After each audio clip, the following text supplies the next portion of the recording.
Estamos de volta com o Religário. Hoje eu recebo o teólogo Walter Altman, da Igreja Evangélica de Confissão Luterana no Brasil.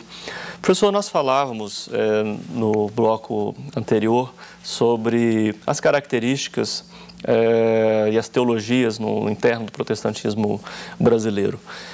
No cenário aparece um segmento importante, inclusive os dados do IBGE apontam para um crescimento bastante significativo no Brasil do protestantismo de matriz pentecostal e neopentecostal. A que se deve, na sua avaliação, esse novo cenário? Os dados do censo 2010 relativos à religião não surpreenderam. Contudo, gostaria de observar que os dados do IBGE, a meu ver, eles acertaram no atacado, mas têm falhas graves no varejo. Quando eu digo acertar no atacado, creio que são confiáveis os números que indicam o decrescimento do número de católicos, o crescimento das igrejas evangélicas em geral e muito em particular o crescimento das igrejas de origem pentecostal. Contudo, a classificação efetuada dos diferentes grupos religiosos foi muito deficiente. Como exemplo, tem uma classificação de igreja católica ortodoxa, quando nós sabemos que a ortodoxia é um ramo próprio do cristianismo, muito significativo em nível global e não é um subgrupo, digamos, do catolicismo. Sim. Também no âmbito das igrejas evangélicas, classificadas em primeiro lugar como igrejas evangélicas de missão, distinguindo-as das igrejas evangélicas de origem pentecostal, já não é uma classificação feliz, porque as igrejas pentecostais colocam uma ênfase muito grande na atividade missionária e teriam muita dificuldade de que elas não são igrejas evangélicas de missão. Por outro lado, entre as igrejas classificadas como de missão, se encontra uma igreja como a luterana, que não é propriamente uma igreja de missão no sentido clássico, científico, porque é oriunda de um movimento de imigração ao país e constituição das comunidades luteranas no país. Teria sido muito melhor se o IBGE tivesse utilizado a classificação de igrejas protestantes, históricas, ou, se quisesse, evangélicas históricas, mas não de missão. Posteriormente, chama a atenção que os dados do IBGE resultaram em 9,2 milhões de evangélicos não determinados. E o próprio informe, o relatório do IBGE, diz que não foi possível classificar se eram de missão ou se eram de origem pentecostal. Bom, 9,2 milhões de não determinados, comparados com 7,7 milhões de todas as igrejas de missão, indica uma distorção muito grande. Então, os números, nesse detalhe, não são totalmente confiáveis. Contudo, é irretorquível de que, digamos que as igrejas históricas do protestantismo histórico tenham mais ou menos mantido a situação que tinham no censo anterior, as igrejas pentecostais tiveram um crescimento extraordinário.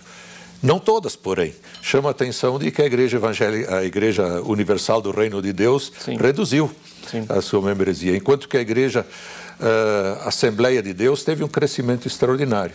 A Igreja Assembleia de Deus, entre as igrejas pentecostais, é uma igreja com certas características já históricas e que ultimamente tem enfatizado mais também uma formação teológica, mais acadêmica. Sim. E com uma presença centenária já no país. E presença tremenda centenária no país. O que poderia estar indicando que mesmo no interior do movimento pentecostal, neopentecostal, há uma certa tendência em direção a um estabelecimento de características históricas, com uma ênfase na escritura, uma crescente ênfase na própria teologia. E as igrejas históricas têm experimentado nos últimos anos, isso sabemos dos testemunhos das igrejas, Naturalmente, uma saída de membros que possivelmente aderem a uma igreja pentecostal, mas também um número não desprezível de membros que circularam por igrejas pentecostais ou neopentecostais e estão, por alguma razão, retornando às igrejas históricas. Então, nós nos encontramos num momento de transição em que o segmento pentecostal, neopentecostal, segue crescendo, contudo, já há alguns desdobramentos de outro cunho. No geral, devemos dizer que o número global de cristãos no Brasil continua extremamente elevado. Sim. Então, o que está havendo é uma certa reacomodação, um rearranjo no interior do cristianismo no país. O senhor deixava uma questão no final do primeiro bloco, algo assim, bom, nós precisamos avaliar em que falhamos, né, que deixamos de compreender da realidade contemporânea. O que é que, como moderador, inclusive, do Conselho Mundial de Igrejas Cristãs, com essa visão ampliada do cenário religioso, em que a religião precisa refletir sobre o seu papel nas sociedades contemporâneas? Bom, eu acredito que um dos característicos principais, não exclusivo, mas principais do movimento pentecostal, é uma grande mobilidade, flexibilidade e uma agilidade a responder a novas situações. Nós temos no mundo atual, não apenas no Brasil, no mundo atual, grandes movimentos de migração. Migração de uma região a outra dentro dos países, de um país a outro, de um continente a outro e assim por diante. E as igrejas pentecostais têm mostrado uma capacidade muito grande de acompanhar esse movimento de migração.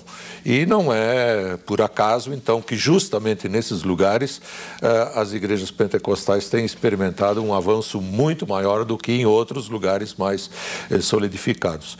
Então, as igrejas históricas acho que devem se perguntar quanto à participação mais intensa de seus membros, também do laicato, em atividades da igreja, inclusive de proclamação, de testemunho, e então ter também programas de capacitação, essas pessoas que possam transmitir com credibilidade uma mensagem de sua própria fé, e não deixar esta atribuição exclusivamente para os clérigos, para os pastores, que são então em número insuficiente para atender uma demanda desse tipo. Mas isto é apenas um dos aspectos. Acredito que as igrejas pentecostais têm se manifestado de uma forma muito aberta em relação a novos ritmos musicais, que muitas vezes atraem a juventude, enquanto que as igrejas históricas muitas vezes estão bastante presas ainda aos seus tradicionais corais ou estilos do tempo do passado, que já não atrai mais tanto a geração jovem. Sim. No que diz respeito a valores, há também uma posição de maior abertura nas igrejas neopentecostais do que nas igrejas históricas e, inclusive, no próprio catolicismo? E se é possível negociar todo esse processo de transformação no âmbito axiológico? É bastante complicado, porque, de fato, as igrejas pentecostais, sobretudo as neopentecostais, são bastante recentes e, em parte, estão construindo a sua própria teologia. Mas, por vezes, também assumem dinâmicas que são muito difíceis de serem aceitas por parte das igrejas históricas, por razões, então, teológicas, digamos, a própria teologia da prosperidade, que então promete bênçãos, por vezes em troca de uma generosa contribuição financeira, fere a sentimentos teológicos bastante legítimos das igrejas históricas, que encaram qualquer doação para com a igreja, algo de grande espontaneidade, voluntariedade para apoiar a causa do reino de Deus. E então se distanciam também de artifícios que possam incrementar a arrecadação financeira que por vezes são adotados. Mas eu acredito que no andar da carruagem, esse é um tema muito caro, perdão, professor, um tema muito caro ao luteranismo, né? Eu acho que nas origens essa questão já foi abordada. Sem dúvida, sem dúvida. Uma das práticas, na época que hoje todos os historiadores católicos conscienciosos admitem como tendo sido perfeitamente legítimo o protesto de Lutero e demais reformadores ao comércio de indulgências que tinha se estabelecido na época. E aí a ênfase teológica do luteranismo, das igrejas protestantes, na gratuidade da salvação. E, portanto, qualquer doação, contribuição financeira como uma resposta de gratidão, mas jamais como algo para adquirir a própria salvação. Mas nesse ponto, felizmente, não temos mais dissenso com a Igreja Católica nos dias de hoje. Sim, mas é um desafio que continua, né, com esse novo cenário. Sem dúvida. No interno do cristianismo. Sem dúvida. Professor, olha, quero agradecer muito a sua participação. Sem dúvida, nós ainda temos muito o que conversar sobre essa temática. Espero uma próxima ocasião a gente voltar a encontrar aqui no programa. Será um grande prazer reencontrá-lo e também aos telespectadores. Obrigado, professor. O Religare é um projeto de extensão do programa de pós-graduação em Ciências da Religião da PUC Minas. Para saber mais sobre os nossos cursos de especialização e de mestrado, rever esta entrevista, ver fotos de bastidores, saber mais sobre o nosso convidado, acesse a página do programa. O endereço é www.pucminas.br/ppgcr. O Religare de hoje fica por aqui. Obrigado pela sua companhia, um abraço muito cordial e até a próxima semana com o novo Religare Conhecimento e Religião.